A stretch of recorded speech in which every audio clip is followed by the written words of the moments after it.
প্রিয় ভাইয়েরা আমার, আল্লাহর কাছে শুকরিয়া আদায়ের শেষ নাই।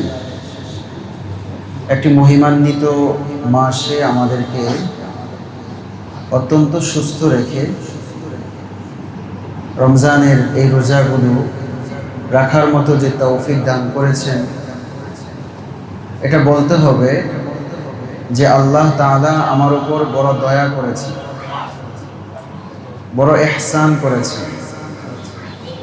আলী রাদিয়াল্লাহু তাআলা আনহু বলেছেন, যারা রমজানের রোজা রাখে না, যাদের রমজানের রোজা রাখার তৌফিক হয় না, কখনো যদি তার বুঝ আসে যে সে পরবর্তীতে রোজাগুলো রাখবে, তো লাম ইয়াকজিহি আবাদান তুলাদ দুহরি। ইসলামের বিধান তো হলো পরবর্তীতে বুঝ আসার পর সে 60টা রোজা রাখবে ধারাবাহিকভাবে, এটা বিধানগত একটা দিন। আলী রাদিয়াল্লাহু তাআলা আনহু বলেছেন, রমজানের রোজার যে ফজিলত, রমজানের রোজা যে আল্লাহর কাছে কতটা গুরুত্ব, রমজানের রোজা যে আল্লাহ তাআলা কতটা পছন্দ করেন, এবং রোজা যারা রাখবে কিয়ামতের দিন আল্লাহ তাদেরকে যে কি মহা পুরস্কার দিবেন, এই যে ফজিলতের যে বিষয়টা, লাম ইয়াকজিহি আবাদান তুলাদ দুহর, কেউ যদি সারা জীবন ভর রোজা রাখে, রমজানের রোজা রাখলো না, ভেঙে ফেললো, কিন্তু রমজানের রোজার যে গুরুত্ব, আলী রাদিয়াল্লাহু তাআলা আনহু বলেন, তুলাদ দাহর, কেউ যদি সারা জীবন ভর এটার কাজা হিসাবে রোজা রাখতেই থাকে, উনি বলেন লাম ইয়াকজিহি, তারপরও তার কাজা আদায় হবে। আল্লাহর নিকট রমজানের রোজাটা এতটাই গুরুত্বপূর্ণ। এই জন্য ভাইয়েরা আমার, এই জন্য আমরা বলি, যাদের পক্ষে রোজা রাখা সম্ভব হয়েছে, তৌফিক হয়েছে, তাদের যে সৌভাগ্যবান আর কি আছে। বড় সৌভাগ্যবান, বড় সৌভাগ্যবান। আল্লাহর খাস দয়া, আল্লাহর বিশেষ দয়া আমার আপনার উপর আছে, আলহামদুলিল্লাহ। এজন্য আমাদের প্রথম কাজ হচ্ছে, আল্লাহ রাব্বুল আলামিন আমাদেরকে যেহেতু রমজানের এই মহান নেয়ামত দান করেছেন, রাখার মতো তৌফিক দান করেছেন, এই জন্য রমজানের যে আদাবগুলো আছে, রমজানের যে বিধানগুলো আছে, এগুলো যথাযথভাবে পালন করা। আমরা রমজান সংক্রান্ত অনেক আলোচনা শুনে থাকি, তবে আমরা কয়েকটা আয়াত এবং কয়েকটি হাদিস বলবো, যাতে করে আমাদের রোজাটা একটু পাওয়ারফুল হয়, রোজার ভিতরে যেন আহাম্মিয়ত, গুরুত্ব আসে। কারণ আমার যদি লাভ সামনে থাকে, যে আমি এটা করলে এটা লাভ হবে, এই লাভ বিষয়টা যদি আমার সামনে থাকে, তাহলে এটার প্রতি আমার আগ্রহ বাড়তে থাকবে। আমরা তো রোজা রাখি, আমাদের আগ্রহটা বাড়তে থাকবে। এই জন্য আমি শুরুতে কয়েকটি আয়াত বলবো আর কয়েকটি হাদিস বলবো। প্রথমে আমরা আয়াত দ্বারা শুরু করি। সূরা বাকারার 183 নম্বর আয়াত। এই আয়াতে আল্লাহ রাব্বুল আলামিন আমরা যে রোজাটা রাখতেছি, দেখুন, আমরা আগে একটা বিষয় বলিনি, আমাদের সমাজে কিছু মানুষ আছে যারা আগে রোজা রাখতে পারেনি বা শয়তানের ধোঁকায় পড়ে গেছে, তিনি রোজা রাখেন। আমরা দেখছি যে তিনি রোজা রাখেন, কিন্তু এই রমজান থেকে তিনি রোজা রাখা শুরু করছেন, বা তিনি আগে যে গুনাহগুলো করছেন, এই গুনাহগুলো এখন আর করেন না।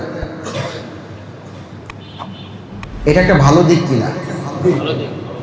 কিন্তু আমাদের সমাজের কিছু মানুষের এমন আছে,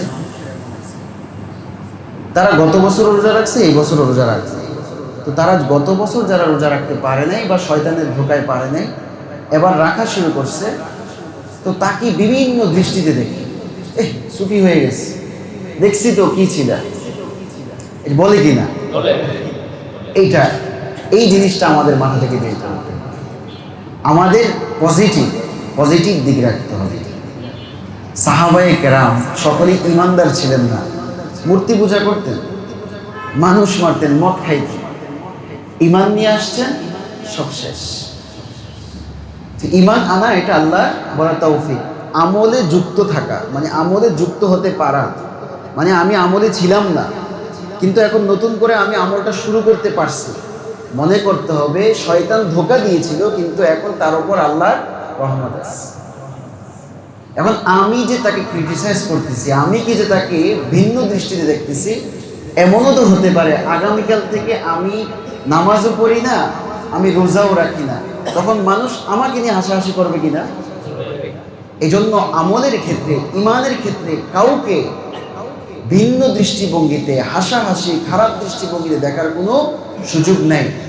আমার জবান থেকে শেষ কালিমা যতক্ষণ পর্যন্ত বের না হবে, আমি যতক্ষণ পর্যন্ত ঈমান নিয়ে কবরে না যেতে পারবো, ততক্ষণ পর্যন্ত আমি নিশ্চয়তা দিতে পারবো না যে আমি আল্লাহর প্রিয় বান্দা। কারণ শয়তান যেই কোনো মুহূর্তে আমাকে কি করে ফেলতে পারে, গোমরাহ করে ফেলতে পারে। এজন্য ভাইয়েরা আমার, আমাদের যারা নতুন ভাইয়েরা মাত্র রোজা রাখা শুরু করেছেন অথবা আগে বুঝেন না এখন নতুন করে আমল শুরু করেছেন, তাদেরকে বেশি বেশি উৎসাহ দিব। মাশাআল্লাহ, তুমি তো খুব ভালো নামাজ পড়তেছো, তোমার দেখা দেখি আরেকজনকে তুমি নিয়ে এসো, আরেকজনকে তাশকিল করিও, এভাবে তাদেরকে উৎসাহ দিও। কোনো শ্রেণীকে আমরা ঠেলে দিব না। যারা মাদকে আসক্ত তাদেরকে কাছে টানার চেষ্টা করব, দাওয়াত দিব, কাছে নেওয়ার চেষ্টা করব, তাদেরকে খারাপ বলে বলে দূরে সরাবো না, এটা খারাপ। তাহলে আমাদের প্রথম কাজ হচ্ছে, যারা আমাদের ভাইয়েরা আবার রমজান মাসে রোজা রাখা শুরু করছেন, নামাজ ধরা শুরু করছেন, তাদের পিছনে আমরা মেহনত করব, তাদেরকে উৎসাহ দিব এবং নিজের জন্য দোয়া করব। কোরআনের প্রথম আয়াত রমজান সংক্রান্ত 183 নম্বর আয়াতে আল্লাহ তাআলা বলেন, ইয়া আইয়ুহাল্লাযীনা আমানু কুতিবা আলাইকুমুস সিয়ামু কামা কুতিবা আলাল্লাযীনা মিন ক্বাবলিকুম লাআল্লাকুম তাত্তাকুন।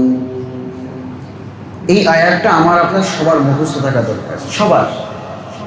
যারা কোরআন শরীফ পারেও না তারা এটা শিখে ফেলবে, শেখা দরকার। তাহলে কোন সূরার মধ্যে এই আয়াতটা? আবার বলেন, কোন সূরা? প্রথম সূরা, সূরা ফাতিহার পরের সূরা। 183 আয়াত নাম্বার কত? 183। কেন এই আয়াতটা মুখস্থ করতে হবে? কারণ আমি যেটা রাখতেছি, যে রোজা রাখতেছি, এটার দলিল, এটার দলিল আল্লাহ আমাকে আপনাকে ডেকে বলতেছি। যারা ইমানদার তাদেরকে ডাকতেছেন, ইয়া আইয়ুহাল্লাযীনা আমানু। আমানু যারা ঈমান আনছে। এখানে যারা আমরা উপস্থিত হয়েছি, এখানে কোনো কাফের আছে? কোনো খ্রিস্টান? সবাই মুসলমান, তাই না? সবাই আমরা আল্লাহ বান্দা। আমাকে আপনাকে আল্লাহ ডাকতেছেন, ইয়া আইয়ুহাল্লাযীনা আমানু, ও ঈমানদারেরা। কত মায়া বলে ডাকতেছে, ডেকে বলতেছে তোমাদের উপর একটা দয়া করছে। কি দয়া? কুতিবা আলাইকুমুস সিয়াম। আমাকে ডাকতেছে, ডাইকা দেখেন না, বাচ্চাদেরকে ডাকে না কাছে, যে বাবা আজকে আমি এই সিদ্ধান্ত নিলাম। তো আল্লাহ আমাকে কাছে ডাইকা বলতেছে, কুতিবা আলাইকুমুস সিয়াম, বান্দা আমি খুশি হইয়া তোমাদের উপর রমজানের রোজাকে ফরজ করে দিয়েছি। সুবহানাল্লাহ। কত মায়া করছেন আমার আপনার উপর, কত দয়া করছেন আল্লাহ। আমারে কাছে ডাইকা কি বলতেছে? কুতিবা আলাইকুমুস সিয়াম, রমজানের রোজাকে তোমার উপর ফরজ করে দিলাম। এবার বলেন, রমজানের রোজা আল্লাহর পক্ষ থেকে উপহার কিনা? তো উপহার পাওয়ার পর এটা কি খুশি হয় না নারাজ হয়? রোজা পাওয়ার পর বান্দারা কি খুশি হয় কিনা? এরপরে আল্লাহ বলেন, যেহেতু তোমাদের উপর রমজানের রোজাকে ফরজ করছি, তোমরা অনেকে এটাকে ভারী মনে করতে পারো, যে 1 মাস রোজা রাখবা, এটা তো একটা ভারী বিষয়, না খায়া থাকবা, এটা একটা কষ্টের বিষয় হতে পারে। তো আমাকে আপনাকে আবার সান্ত্বনা দিতেছে। দেখেন আল্লাহ কত সুন্দরভাবে আমাকে আপনাকে বুঝাইতেছে, তোমারে রমজানের রোজা ফরজ করলাম, এটা প্রত্যেক মুমিন ইমানদার মুসলমানরা খুশি হবে। তবে শয়তান আইসা আমাকে আপনাকে খোঁজা দিবে, কি রে সারাদিন না খেয়ে থাকবি, এটা কেমন কথা, স্ত্রীর কাছে যেতে পারবি না, পান করতে পারবি না, কিছুই করতে পারবি না। তো এটা শয়তান আমাকে আপনাকে খোঁজা দিতে পারে।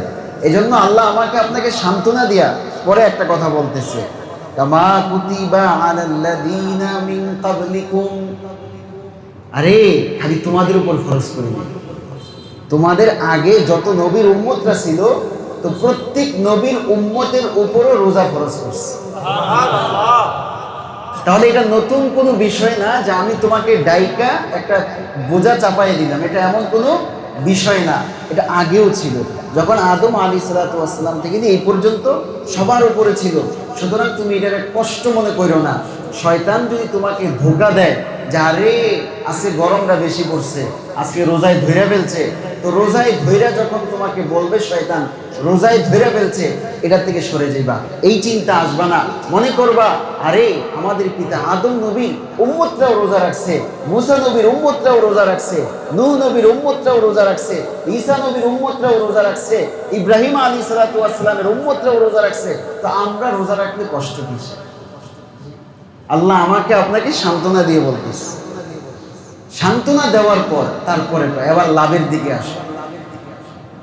তোমাকে তো ডাইকে একটা কাজ দিলাম, রমজানের রোজাটা রাখবা, কি লেগে রাখবা, রাখবাটা কেন, লাভটা কি? আল্লাহ বলেন লাআল্লাকুম তাত্তাকুন,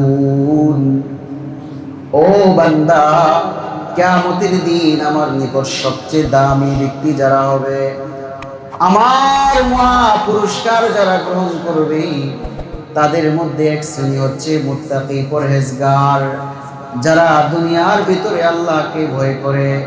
রোজা রাখার পর বাথরুমে যায়, তার পানি খাওয়ার সুযোগ থাকে, সে পানি খায় না। একা একা ঘরে থাকে, স্ত্রী থাকে, তারপরে স্ত্রীর কাছে যায় না। একা একা চা বিস্কিট খাওয়ার সুযোগ থাকে, তারপরেও সে খায় না। কাকে ভয় করে খায় না বলেন? কাকে ভয় করে খায় না? এই যে না দেখে আল্লাহকে ভয় করা, আল্লাহ বলেন কিয়ামতের ময়দানে এই ভয়কারী ব্যক্তিদেরকে আমি মহা পুরস্কার দান করব। আল্লাহ বলে তোমার রোজা রাখার উপকারিতা হচ্ছে তোমার ভেতরে আল্লাহর ভয় আসে। ভয় ভয় এই ভয়টাই আমাদের জন্য এখন বেশি জরুরি। কেন জরুরি? দেখেন, আল্লাহর ভয় যতক্ষণ পর্যন্ত অন্তরে না আসবে ততক্ষণ পর্যন্ত আমি গুনাহ ছাড়তে, আমি খাই না কেন? কে না করছে? আল্লাহরে আমি দেখতেছি, তারপরও কেন কই আল্লাহ দেখতেছে, আল্লাহ তো দেখে ফেলতেছে, না খাবো না কেন? ওই যে ভয়টা আছে, ভয় না, আরে খাইলে তো আমার সমস্যা হবে, আরে আমি পানি খেলে তো আমার সমস্যা হবে, আরে আমি এখন এই কাজটা করলে তো সমস্যা হবে। এই যে ভয়, এই এক মাসে আমাকে আপনাকে প্র্যাকটিস করাইতেছে বান্দা। রমজানটা শেষ হয়ে যাওয়ার পরে তুমি যখন একটা সিনেমা দেখতে যাইবা তখন তো আল্লাহ না করছে। তুমি যখন কাউকে মারতে যাইবা তখন আরে আল্লাহ না করছে। তুমি যখন কারোর উপর জুলুম করতে যাবে, আরে আল্লাহ না করছে। তুমি যখন অন্যের সম্পদ আত্মসাৎ করতে যাবে তখন আরে আল্লাহ না করছে। হারাম খাইতে যাবে তখন আরে আল্লাহ না করছে। কেউ দেখে নাই, কেউ দেখে নাই, কিন্তু কে দেখতেছে? আমি খাই না, কেউ দেখতেছে না, কিন্তু মনে মনে কি আসতেছে, কি করতেছে? আমি অফিসে আছি, কেউ নাই, রমজান মাস, খাওয়ার সুযোগ ছিল, খাইতেছি না, কে দেখতেছে? এই যে আল্লাহ দেখতেছে, আল্লাহ দেখতেছে, এই জিনিসটা রমজান আমাকে দেয়, রোজা আমাকে দেয়। রোজার উপকারিতা এটাই যে আমাকে শিখাইতেছে, বান্দা শিখো, আল্লাহ তোমাকে দেখতেছে। বান্দা শিখো, শিখো, রোজা রাখো আর শিখো, আল্লাহ আমাকে দেখতেছে, আল্লাহ আমাকে দেখতেছে। আরে আল্লাহ থেকে তো আমার ছাড় নাই, কারণ রোজা ভাঙি না কেন? আরে আল্লাহর থেকে তো আমি ছাড় পাবো না। এই যে ছাড় না পাওয়ার যে একটা স্পিরিট আমার ভিতরে আসতেছে, এই স্পিরিটের ধারণ আমাকে করতে হবে, এটাই হচ্ছে রোজার উপকারিতা। রোজার সবচেয়ে বড় উপকারিতা এটাই। দেখুন হাদিসের মধ্যে অনেক ফজিলতের কথা আসছে। আল্লাহ কিয়ামতের দিন পানি পান করাবে যারা রোজা রাখবে। এক হাদিসের মধ্যে আসছে যারা গ্রীষ্মকালে রোজা রাখে, গ্রীষ্মকালে রোজা রাখাটা অনেক কষ্ট, দিন বড় হয়, প্রচুর রোদ থাকে। তো আল্লাহ বলছে, আল্লাহ রাসূল সাল্লাল্লাহু আলাইহি ওয়াসাল্লাম বলেন যে কিয়ামতের দিন যারা দুনিয়ার ভিতরে কষ্ট করে রোজাটা রাখবে, তো ইয়াউমাল আতশি, পিপাসার দিন। পিপাসার দিন কোন দিন? এটা হচ্ছে কিয়ামতের দিন। কিসের দিন? কিয়ামতের দিন হবে পিপাসার দিন। তো আল্লাহর নবী বলেন ইয়াউমাল আতশি, আল্লাহ পিপাসার দিন অর্থাৎ কিয়ামতের দিন রোজাদারকে পান করাবে। সুবহানাল্লাহ। দুনিয়াতে আমি পানি খাই নাই, তাহলে কোথায় যেয়ে খাবো? এটা মরার সৌভাগ্যের বিষয় না? সৌভাগ্যের বিষয়।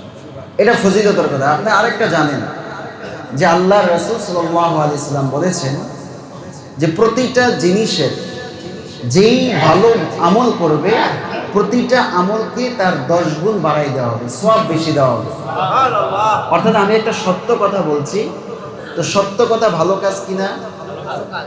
আল্লাহর রাসূল বলেন যদি সে একজন ব্যক্তি একটা সত্য কথা বলে, আল্লাহ তাআলা তার আমলনামায় 10টা সওয়াব লিখে দেবে। সুবহানাল্লাহ।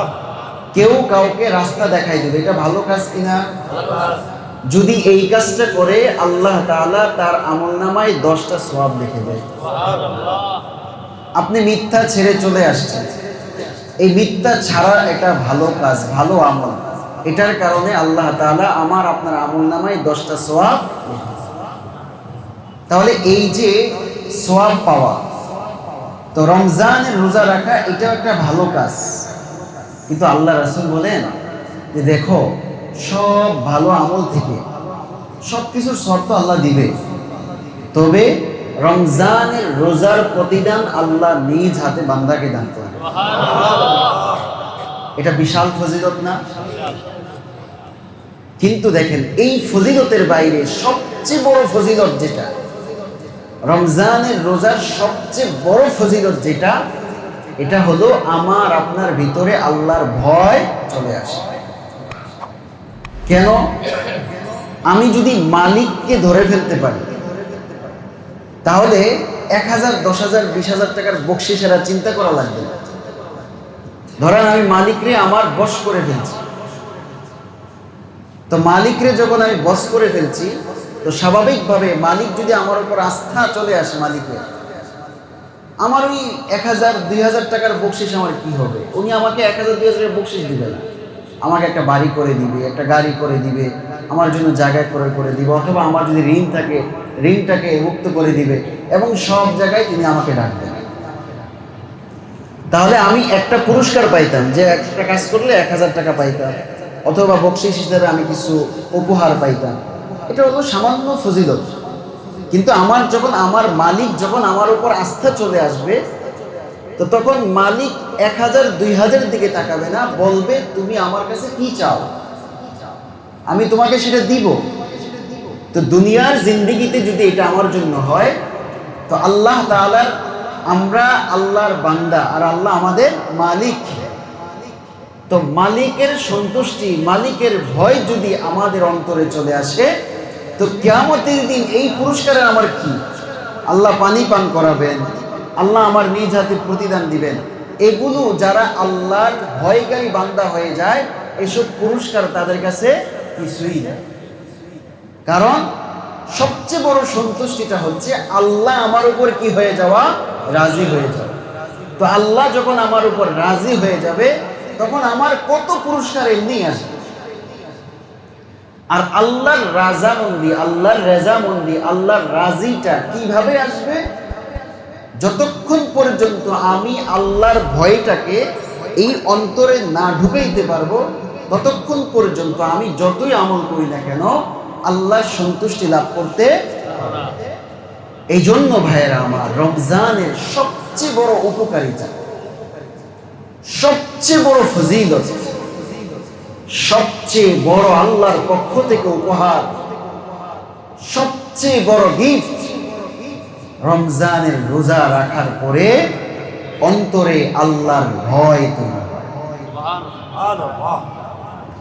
এই জন্য আল্লাহ প্রথমে রোজার বিধান দেওয়ার পরেই সাথে সাথে এই কথা বলছেন, লাআল্লাকুম তাত্তাকুন, বান্দা রোজা রাখবা তো অন্তরে আল্লাহর ভয় তৈরি হচ্ছে।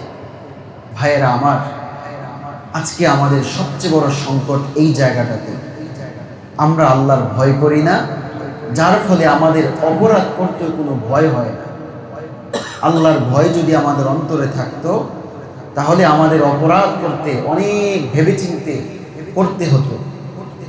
এজন্য আল্লাহ তাআলার নিকট কিয়ামতের দিন দ্বারা কাছাকাছি থাকবে, যাদেরকে আল্লাহ খুব কাছাকাছি রাখবেন, পুরস্কার দিবেন, আল্লাহর কাছাকাছি রাখবেন, এই এক শ্রেণীর নাম হচ্ছে মুত্তাকি পরহেজগার। তো রোজা রাখার মাধ্যমে এই পুরস্কারটা আমরা লাভ করতে পারবো তো ইনশাআল্লাহ। আল্লাহ আমাদের সবাইকে তাকওয়ার মতো গুণ অর্জন করার, এই রোজা থেকে অর্জন করার তৌফিক দান করুন। এই কথা বলার পর আল্লাহ আবার আমাকে সান্ত্বনা দিতেছে। ভয় সৃষ্টি হয়ে গেছে না, 1 মাস রোজা রাখবে, শয়তান তো খোঁচা দিতেই আছে, এই 1 মাস রোজা রাখবি। ছেলে বালেগ হয়ে গেছে, বাবা বলতেছে তোর শরীরটা না, শরীর ভেঙে যাবে, তো অর্ধেক হয়ে যাবে। ছোট বাচ্চা, ওর বয়স কত? 21 বছর। কি বলতেছে? ছোট বাচ্চা। তো আমি তো আমার বাপের কাছে ছোট বাচ্চা, তাই না? এই যারা মুরব্বী আছেন, যারা দাড়ি সহ সাদা হয়ে গেছে, ওনাদের বাবারা যদি বেঁচে থাকে তো ওনারা বাবার কাছে ছোট না? প্রত্যেক বাবা মার কাছে সন্তানরা ছোটই থাকে। এও যদি প্রেসিডেন্ট হয়ে যায় তারপরেও কি ছোট। এখন আমি আপনি যে, আরে মেয়ের 1 বছর পর বিয়া হবে, এই মা তুমি রোজা রাখো না, আরে তোমারে পছন্দ করবে, তোমার গাল ভাঙা যাবে, তোমার শরীর খারাপ হয়ে যাবে, তোমারে কে বিয়া করবে? এই বিয়ার ফায়সালা কোন জায়গা থেকে আসে? সারাদিন একজনের পিছনে ঘুরছি, ঠিক 10 দিন আগে আরেকজনের সাথে বিয়া হয়েছে। আছে কি না এমন? যে ফায়সালা কোথা থেকে আসে? উপর থেকে আসে। যে ফায়সালা ওয়ালার কাছে সম্পর্ক করতে হবে, ফায়সালা ওয়ালার কাছে। এই জন্য আল্লাহ আমাকে আপনাকে যেন আমি ভয় না পাই, আমার ভিতরে যেন ভয় তৈরি না হয়, এই জন্য আল্লাহ বলে আইয়া আমার মা, এই অল্প কয়েকদিন, বেশি দিন না, কয়দিন? এই অল্প কয়েকদিন। আচ্ছা 12 মাসের মধ্যে 1 মাস কি বেশি না কম? তা আমি 11 মাস খাই কিনা? তো 1 মাসে না খাই না, এমন হয়তো যে আল্লাহ 7 মাস কইলো না খাইয়া থাকো, আর 5 মাস কইলো খাও, বেশি খাওয়াই যায় না। আল্লাহু আকবার। আল্লাহ বলছে আইয়ামান মা'দুদাত, বান্দা এই অল্প কয়েকদিন আমাকে আপনাকে কি দিতেছে? সান্ত্বনা দিতেছে। وعلى الذين يطيقونه فدية طعام مسكين فمن تطوع خيرا فهو خير له। আল্লাহ বলে বান্দা, অনেকে আমার মুরব্বীরা ভয় পেয়ে যেতে পারে যে আমি তো একবারে অসুস্থ, মানে এমন অসুস্থ রোজা রাখার মতো আমার ক্ষমতা নাই। এই টেনশন করো না, এই টেনশন করো না। তোমার যদি সংকট হয়, তুমি খুব অসুস্থ, রোজা রাখার মতো তোমার শক্তি নাই, মানে অভিজ্ঞ মুসলিম ডাক্তার বলছে যে আপনি যদি রোজা রাখেন তাহলে আপনাদের কারো ঠান্ডা ইনহেলার দিতে হয় প্রতিদিন 10-15 বার করে। তো উনি যদি 1-2 বার ইনহেলার না নেন তাহলে এখনই তার শ্বাসকষ্ট হয়ে যে কি যেতে পারে, মারা যেতে পারে। ওই মুহূর্তে আমরা টেনশন করো না, ছাড় আছে। কি আছে? ছাড় আছে। গর্ভবতী মা, মানে একবারে শেষ মুহূর্তে ধরেন লাস্ট 5 দিন, ওনার পক্ষে উনি যদি এখন খাওয়া বন্ধ করে দেয় তাহলে পেটে যে বাচ্চা আছে ওর জীবন নিয়ে কি হবে? টানাটানি শুরু হবে, ও তো আর খাবার পাবে না। ঠিক আছে, সমস্যা নেই, কি খাও খাও, পরে এটি করে কি রেখে দিও, কাজা করে দাও। ইসলাম সহজ না? আল্লাহ এগুলো বলে আমাকে সান্ত্বনা দিতেছে, তুমি কঠিন মনে করো না, মানে রোজাটারে কঠিন মনে করো না, রোজাটারে ভারী মনে করো না, একদম হালকা। তোমাদের যাদের পক্ষে সম্ভব হবে না, ধরো এমন অসুস্থ হয়ে গেছে, একদম বেহুশ, হসপিটালে শুয়ে আছে, আইসিইউতে আছে, তো রোজা রাখা লাগবে না। তো তুমি কি করো? তোমার জানটা মাত্র বাইচা ছিল, এই মুহূর্তে মারা গেছে, ঠিক আছে, ফিদিয়া দিয়ে দাও। এই কয়দিনের কি দিয়ে দাও?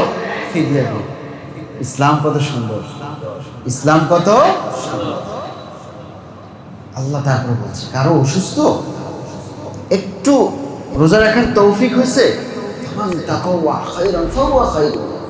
রোজা রাখতে পারতো সেটা তোমার জন্য ভালো, রোজা রাখতে পারতো সেটা তোমার জন্য ভালো। এই জন্য ভাইয়েরা আমার, রমজানের এই রোজার বিষয়টাকে আমরা ভারী না করি। এই আয়াতগুলো বলার উদ্দেশ্য এটাই যে হয়তো প্রথম কয়েকদিন আমার নিকট সবার সাথে আনন্দ উৎফুল্লের সঙ্গে আমি আসতেছি, রোজা রাখতেছি, 2 দিন পরে শয়তানের ধোকায় পড়ে যায়, না না এই রোজা রাখা এত দরকার নেই, আচ্ছা এই বছর 10টা রাখছো, আগামী বছর 20টা রাখো। আস্তে আস্তে কি বলে শয়তান আমাকে, কি বলে আস্তে আস্তে আস্তে আস্তে, ও আজকে 5টা, আচ্ছা আগামী বছর 5টা আরো বাড়াবো, এই বছর আর দরকার নাই। ও ভাই, বালেগ হয়ে যাওয়ার পরে আবার আস্তে আস্তে কি, ফরজের ক্ষেত্রে কোনো কি নাই, আস্তে আস্তে নাই, ফরজের ক্ষেত্রে কোনো কি নাই, যা আছে তাই রাখতে হবে, যা আছে। এই জন্য এই আয়াতগুলোকে সামনে রেখে আমরা এই কথা বলতে পারি, রোজা আমাদের উপর ভারী কোনো বিষয়, বলেন রোজা আমাদের নিকট, রোজা আমাদের নিকট, বরং রোজা আমাদের জন্য আনন্দ, রোজা। কারণ আল্লাহ রাসূল সাল্লাল্লাহু আলাইহি ওয়াসাল্লাম বলেছেন, মুমিনের জন্য রমজানের 2টা আনন্দের জায়গা আছে। 1 নম্বর আনন্দের জায়গা হলো ইনদা ফিতরিহি, যখন সে রোজাটা রাখার পর সে যখন ইফতার করে, এটা হচ্ছে মুমিনের ঈদের আনন্দ। আল্লাহর রাসূল বলছেন এটা আনন্দ, তাহলে এটা আমার জন্য বিশাল আনন্দ যে আমি রোজা রাখার পর কি খাইতেছি, ইফতার করতেছি। এই জন্য রোজা আমার নিকট আনন্দ, রোজা আমার উপর ভারী কোনো বিষয় না। এইটা ঢুকাইলে আর কিছু লাগবে, মানে এইটা যদি আমার ভিতরে ঢুকে যায় যে রোজা আমার উপর কোনো ভারী বিষয় না, রোজা আমার জন্য আনন্দ, এইটা যদি কোনো মুমিনের অন্তরে ঢুকে যায়, বালেগ হওয়ার পর থেকে আমার ছেলের অন্তরে যদি ঢুকাই দিতে পারি, বাবার অন্তরে যদি ঢুকাইতে পারি, আমার দাদার উপরে যদি ঢুকাইতে পারি, রোজা নিয়ে কোনো অভিযোগ থাকবে। এরপরে আসেন রমজানের এই মাসটাকে কেন আমরা গুরুত্ব দিব, রোজাকে কেন গুরুত্ব দিব। আবু উমামা রাদিয়াল্লাহু তাআলা আনহু একজন বিখ্যাত সাহাবী। উনি বলেন, আল্লাহ রাসূল সাল্লাল্লাহু আলাইহি ওয়াসাল্লাম একবার আমাদেরকে নিয়ে বসছেন, বসার পরে স্বপ্নের কথা শোনাইতেছে। আল্লাহর নবী একবার স্বপ্নে দেখছে যে 2 জন ফেরেশতা এসে আল্লাহ রাসূলকে ধরে একটা পাহাড়ের নিকট নিয়ে যাচ্ছে। তো উপরে উঠতে পারেন না, আল্লাহ রাসূল বলছে যে আমি তো উপরে উঠতে পারবো না, আপনারা সহযোগিতা করতে হবে। তো ফেরেশতারা সহযোগিতা করে উপরে উঠাই দিচ্ছে। একবারে সমান একটা জায়গায় গেছে, অর্থাৎ পাহাড়ের মাঝামাঝি গেছে। মাঝামাঝি যাওয়ার পর আল্লাহ রাসূল বলেন, বিআসওয়াতিন শাদীদাতিন, আমার 2 কানের মধ্যে বিআসওয়াতিন শাদীদাতিন, ভয়ঙ্কর কিছু কান্নার আওয়াজ আসতেছে।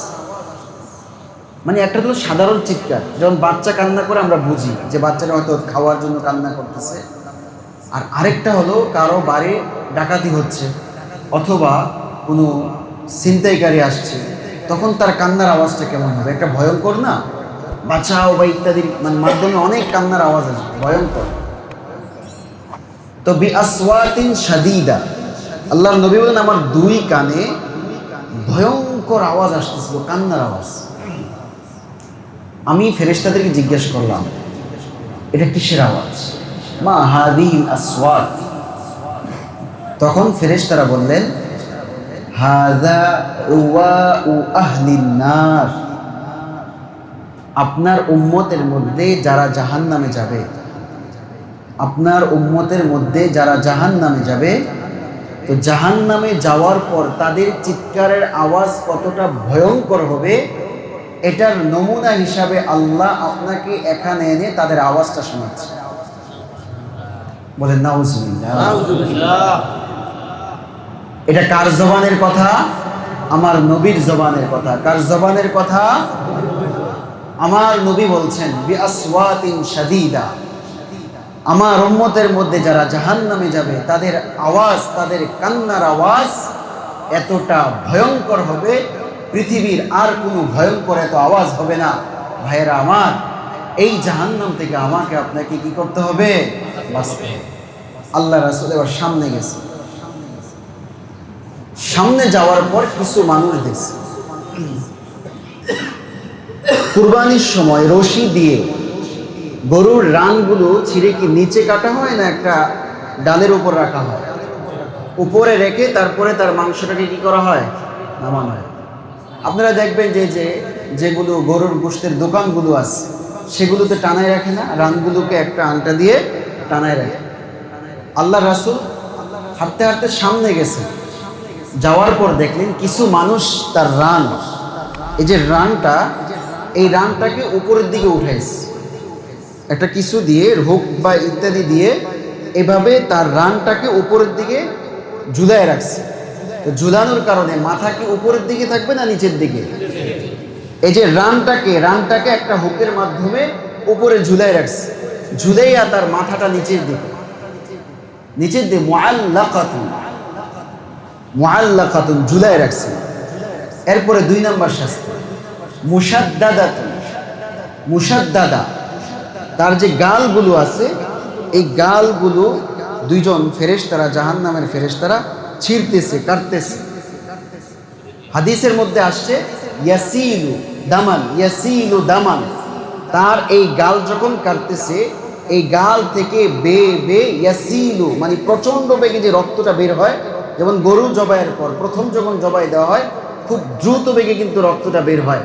হাদিসের মধ্যে আসছে ইয়াসিলু মানে দ্রুত বেগে রক্ত বের হওয়া, ইয়াসিলু দামান, তার গাল থেকে কাটতেছে আর দ্রুত বেগে রক্ত বের হচ্ছে। তাহলে কয়টা শাস্তি? 2টা। কয়টা শাস্তি? ওই ব্যক্তিকে রানটাকে উপরের দিকে উঠাইয়া, একটা হুকের মাধ্যমে রানটাকে উপরের দিকে উঠাইয়া ঝুলাইয়া তাকে কোন দিকে রাখা হয়েছে? নিচের দিকে রাখা হয়েছে। আর নিচে 2জন ফেরেশতা তার 2 গাল ছুরি বা ইত্যাদি দিয়ে কাটতেছে আর রক্ত দ্রুত বেগে গাল দিয়ে বের হচ্ছে। আল্লাহ রাসূল জিজ্ঞেস করলেন মান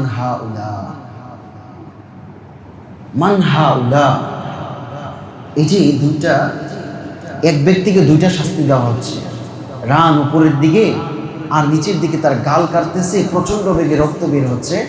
মান হাউলা, ফেরেশতারা জবাব দিবে আল্লাযীনা ইফতিরুনা ক্বাবলা তাহিল্লাতি সাওমিহিম, আপনার উম্মতের মধ্যে যাদের উপর রোজা ফরজ করা হয়েছে, রোজা ফরজ করার পর শয়তানের ধোকায়, মনের ধোকায় কেউ যদি রমজানের রোজাকে ইফতারের আগে ভেঙে ফেলে, অর্থাৎ রোজা না রাখে, আল্লাহ তাআলা কিয়ামতের দিন ওই ব্যক্তিকে তার রানটাকে উপরের দিকে উঠাইয়া তার 2 গাল যে ঠোঁট দিয়ে যে খাওয়া খাইছে, তার জিহ্বা দিয়ে যে খাওয়া খাইছে, এই জিহ্বার চতুর্পাশকে ছিঁড়ে ফেলে। ভাইরা আমার, এই হাদিসে আমাদের জন্য যথেষ্ট, আর বলার দরকার নাই। এই হাদিস আমাদের জন্য যথেষ্ট, আর বলার দরকার নাই। আমার সিদ্ধান্ত এবার এই হাদিসটাকে সামনে রাখবো আর সিদ্ধান্ত নিব আমি রোজা রাখবো কি, আমি রোজা ছাড়বো কি ছাড়বো না, এই হাদিসকে সামনে রাখবো। কেউ যদি চান, আমার যদি সামর্থ্য থাকে, আমি যদি চাই যে আমি কিয়ামতের দিন আমার রানটাকে উপরের দিকে উঠাইয়া নিচের দিকে মাথা করে আর 2 ফেরেশতা আমার 2 গাল ছিঁড়বে আর শাস্তি দিবে, এই শাস্তি যদি আমি আপনি পেতে চাই তাহলে এটা আপনার সিদ্ধান্ত যে আপনি 1টা না 2টা না 30টা রোজা ভেঙে ফেলেন। আর যদি চান যে না এই শাস্তি আমি চাই না, কারণ দুনিয়ার সামান্য আঘাত আমার এখানে সহ্য হয় না, যদি ডায়াবেটিস হয় তার জায়গায় শুকায় না, কিন্তু কিয়ামতের দিন কিভাবে আমি আমার গালটাকে ফেরেশতারা কাটবে, কিভাবে আমার রানটাকে উপরের দিকে উঠায় রাখবে আর ফেরেশতাদের কঠিন শাস্তি আমার উপর আসতে থাকবে, এটা যদি আমরা না চাই তাহলে আল্লাহর ওয়াস্তে কেউ রোজা ছাড়বো। ছোট বড়, আপনার মেয়ে শুকাইতে শুকাইতে একেবারে শেষ হয়ে যাক, আপনার ছেলে শুকায়া যাক। রোজা রাখলে কেউ শুকায়া যায় না। রোজা রাখলে আল্লাহ তার স্বাস্থ্যগত দিক থেকে বরকত দান করেন, আল্লাহ তাআলা তার দিলটাকে পবিত্র করেন। সুতরাং রোজা রাখলে দিল স্বাস্থ্য নষ্ট হয়ে যায়, রোজা রাখলে কষ্ট হয়ে যায়। এই দুনিয়ার কষ্ট সামান্য, আখেরাতের এই কষ্ট হবে আমার আপনার জন্য ভয়াবহ। এই জন্য ভাইয়েরা আমার, সবার কাছে আবদার, উসিলা খুঁজবো না, উসিলা খুঁজবো না। রোজা ভাঙ্গার জন্য কি খুঁজবো না? উসিলা খুঁজবো না। মনে প্রাণে ইবতিগা ওয়াজহিল্লাহ। একটা হাদিস শুনে শেষ করছি। হুযায়ফা রাদিয়াল্লাহু তাআলা আনহু আল্লাহর রাসূল বলেন যে আমি আল্লাহর নবীর বুকের সঙ্গে বুক মিলাইলাম, আল্লাহর নবীর সঙ্গে বুকটা মিলাইলাম। বুকটা মিলানোর পর আল্লাহর নবী তিনটা কথা বলছেন। কয়টা কথা? তিনটা কথা। মুসনাদে আহমদের হাদিস।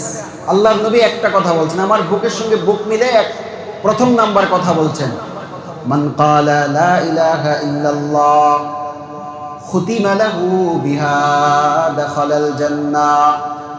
আল্লাহর নবী আমার সঙ্গে বুক মিলাই আমার প্রথম কথা বলছেন, ও হুযায়ফা, আমার উম্মতের মধ্যে যারা লা ইলাহা ইল্লাল্লাহ বলে ঈমান আনবে, যাদের জবান দিয়ে এক সাক্ষ্য হবে লা ইলাহা ইল্লাল্লাহ, আল্লাহ ছাড়া কোনো মাবুদ নাই, বলেন আল্লাহ ছাড়া কোনো কি নাই, মাবুদ নাই, বলেন লা ইলাহা ইল্লাল্লাহ, লা ইলাহা ইল্লাল্লাহ।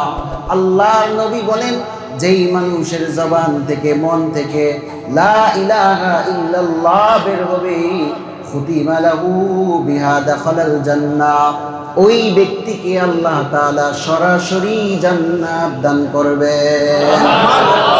হুযায়ফা রাদিয়াল্লাহু তাআলা আনহুকে দ্বিতীয়বার ধরে নবী আবার আরেকটা কথা বলছেন, মান সামা ইয়াওমান, আমার উম্মতের মধ্যে যারা রোজা রাখবে, ইবতিগা ওয়াজহিল্লাহ, মানুষকে দেখানোর জন্য রোজা রাখবে না, কার সন্তুষ্টির জন্য রোজা রাখবে? ইবতিগা, সন্তুষ্টির জন্য, ইবতিগা ওয়াজহিল্লাহ, আল্লাহর সন্তুষ্টির জন্য যারা রোজা রাখবে, আল্লাহর নবী বলেন খুতিমা বিহি দাখালাল জান্নাহ, ওই রোজাদার ব্যক্তির জন্য আমি জান্নাত ওয়াজিব করে দিলাম। এরপরে আল্লাহর নবী বলেন মান তাসাদদাকা বিসাদাকাতিন, যারা সদকা করবে, তাদের পকেট থেকে আল্লাহর রাস্তায় খরচ করবে, খুতিমা বিহা দাখালাল জান্নাহ, ওই ব্যক্তিকেও আমি আল্লাহ তাদেরকে জান্নাত দান করব। তাহলে আল্লাহর সন্তুষ্টির জন্য রোজা রাখবো, আর আল্লাহ আমার জন্য কি রাখছেন? জান্নাত রাখছেন। কি রাখছেন? সুতরাং এই রমজানের মাসে আমরা রোজা রাখবো কার সন্তুষ্টির জন্য? দুই নাম্বার, সদকা করব। কি করব? সদকা করব। এখন থেকে নিজের পকেটকে একটু বড় করব। শুক্রবার দিন একটু পকেটটারে বেশি করে টাকা নিয়ে আসবে, দেখবো না, বেশি করে ঢুকাবো, ঢুকাইয়া ওই 5 টাকা দিব না, ছিঁড়া টাকাটা দিব না, বেশি বেশি টাকা কি দিব? দান বক্সে দিব। শুধু দান বক্সে না, মসজিদের কমিটির ভাইরা যারা আছে তাদের কাছে, শুধু কমিটির বাইরের কেন, যারা কমিটির ভাইরা আছে তারা বেশি বেশি করে আগে দান করবেন, বা তারা কি করবেন? একটা লিস্ট দিবেন, শুক্রবার দিন লিস্ট দিবেন যে দেখেন আমাদের কমিটির ভাইয়েরা আজকে 5 লক্ষ টাকা দান করছে। এটা দেওয়ার পর যদি আপনি ঘোষণা দেন, তাহলে যারা বাহিরে আছে তারা কত দিবে? কমিটির বাহিরের লোক বেশি না, তারা দিবে 15 লাখ। এইভাবেই কি করতে হয়? দানের প্রতি উৎসাহিত করতে হয়। আবু বকর রাদিয়াল্লাহু তাআলা আনহু, উমর রাদি কি বলছেন? আমি সম্পদ অর্ধেক নিয়ে আসছি, আবু বকরকে আমার ঘরের যা আছে সব নিয়ে আসছি। তাহলে আমার আপনার এই রমজান মাসে আমার আপনার পকেটকে কি করব? ভারী করে মসজিদে নিয়ে আসবো, ভারী করে। এই দান বাক্সের জন্য পুরো এক লাইন যাবে, পুরো বাক্সের জন্য 2টা দিতে হয়। মুয়াজ্জিন সাহেব এখান থেকে একটা, এখান থেকে একটা। পারবো তো ইনশাআল্লাহ? আল্লাহ তৌফিক দান করুন।